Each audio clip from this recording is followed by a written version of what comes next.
కొత్త స్నేహితులు. ఎప్పుడో ఒకప్పుడు పచ్చని అడవిలో రుబీ అనే చిన్న బన్నీ నివసించేది. రుబీ పెద్ద, ప్రకాశవంతమైన కళ్ళు మరియు మృదువైన బొచ్చు కలిగి ఉంది. ఆమె అడవిలో కొత్త ప్రదేశాలను అన్వేషించడం మరియు కొత్త స్నేహితులను చేయడం ఇష్టపడుతుంది. ఆమోదించే పనిలో ఆమెకు అత్యంత ప్రియమైనది మేకపాల పువ్వుల ముద్దలను మరియు తియ్యని బెర్రీస్ను కనుగొనడం. ఒకరోజు ఉదయం రుబీ అడవిలో దూకుతున్నప్పుడు ఆమె పెద్ద, అలసిపోయిన బంట్రోట్లు దుబ్బుతో తగిలింది. దుబ్బుకు మందపాటి, గట్టిగున్న జుట్టు మరియు లోతైన కేకలు ఉన్నాయి.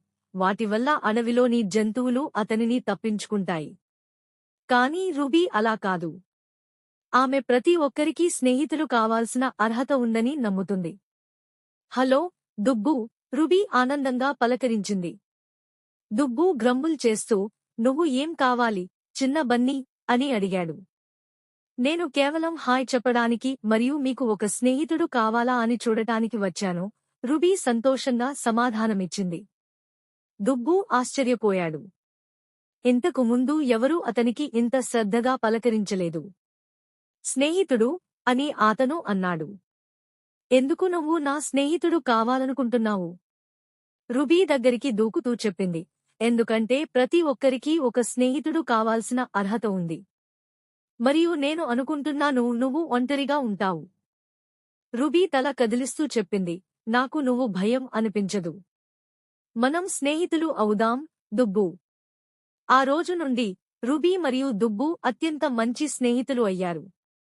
రుబీ దుబ్బుకు సున్నితంగా మరియు దయగా ఉండటం నేర్పించింది. ఆమె అతనికి ఇతర జంతువులను ఒక చిరునవ్వుతో పలకరించటానికి చూపించింది. ఇతర జంతువులు ఈ ఊహించని జంటను చూసి ఆశ్చర్యపోయాయి. ఒకరోజు రుబీ మరియు దుబ్బు కలిసి స్నాక్ పంచుకుంటున్నప్పుడు సమీ అనే ఒక ఆతృతిగల గిల్లీ వాళ్ల దగ్గరకు వచ్చింది. ఇది నిజమేనా? సమీ ఆశ్చర్యంగా అడిగాడు. నువ్వు నిజంగానే దుబ్బుతో స్నేహితులా?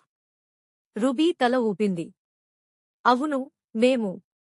దుబ్బు అప్పుడు భయంకరంగా ఉండదు. అతను దయతో మరియు పెద్ద హృదయంతో ఉన్నాడు.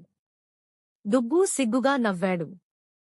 రుబీ నాకు మంచి స్నేహితుడిగా ఉండటం నేర్పించింది. అతను రుబీతో పువ్వులను సమకూర్చడం మరియు పక్షులతో తన తేనెను పంచుకోవడం చూశారు. దుబ్బు ఆమెను మృదువుగా లేపి భద్రతకు తీసుకెళ్లాడు. జంతువులు దుబ్బు యొక్క దయకు ఆశ్చర్యపోయా స్నేహితులయ్యాడు.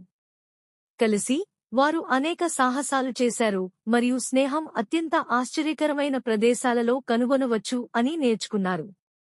ఒకరోజు రుబీ మరియు దుబ్బు ఒక ఒంటరి ఆకు కోయిలా కనిపిస్తున్న ఓలివర్ అనే అల్లంత దూరంగా ఉన్న ఊచ కూర్చున్న గుడ్డు ఎగిరే ప్రదేశం చూశారు. ఓలివర్ ఎల్లప్పుడూ సిగ్గుగా ఉండేవాడు మరియు తనను తాను ఉంచుకునేవాడు. రుబీ మరియు దుబ్బు అతనిని తమ సాహసాలలో చేరాలని ఆహ్వానించటానికి నిర్ణయించుకున్నారు. హలో, ఓలివర్, రుబీ పిలిచింది. మాకు బెర్రీస్ తోటకు వెళ్లడానికి వస్తావా? ఓలివర్ సంకోచించాడు కాని మెల్లగా తల ఊపాడు. నాకు ఇష్టం అని మృదువుగా చెప్పాడు. ఆ రోజు నుండి ఓలివర్ రుబీ మరియు దుబ్బుతో వారి సాహసాలలో చేరాడు. దుబ్బు మరియు ఓలివర్ ఒక ఊహించని స్నేహితుల త్రయం అయ్యారు. అడవిలోని అందరికీ దయ మరియు స్నేహం ఎవరి మనసులనైనా ఒకటిగా చేయగలవు అని చూపిస్తూ. ఇలా అడవిలో రుబీ, దుబ్బు మరియు ఓలివర్ స్నేహం నిజంగా అప్రతిహతంగా ఉందని నిరూపించారు. వారు పరస్పరం శ్రద్ధ వహించే స్నేహితులతో సంతోషంగా ఉండేవారు.